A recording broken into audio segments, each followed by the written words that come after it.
Good morning again, mga lalabs. Here we are again.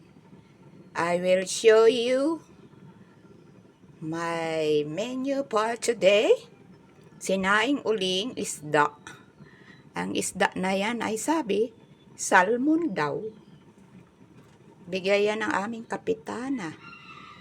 Ang aming kapitana kahapon namigay ng mga isda. Iyan na naman ang aking ginawa. Isasaing ko yan dyan hanggang lumambot. Mahinang uli ang apoy. Pag gusto magprito ay kukuha na lang dyan at ipiprito. Para masarap ang isda, kailangan isaing muna sa suka na maraming mga sangkap-sangkap. Pwede rin namang kainin ng paksiw na lang na ganyan. Pwede rin namang iprito. Yung hindi mahilig sa paksiw ay iprito. Pagkapaksiw, malasang-malasa na siya, mga kaibigan, mga lalabs, mga nanonood ng aking video. Iyan na naman po ang ating sinain ngayon, hindi nakabasi. Iyan ay kamukha ng galunggong, pero mas masarap siya.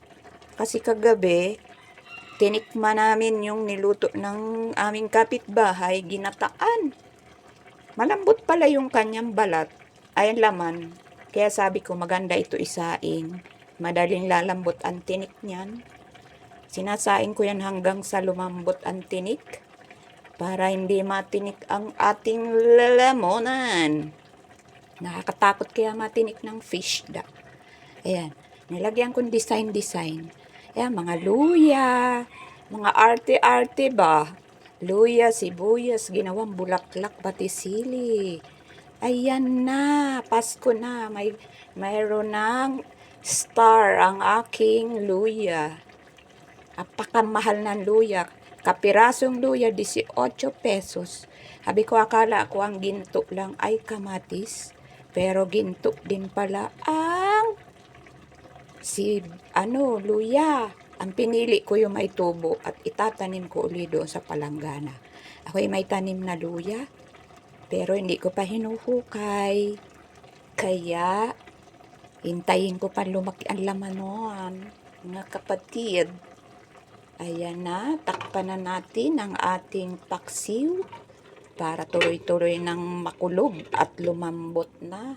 Ayan na, dumilim na ang video ko. Bye!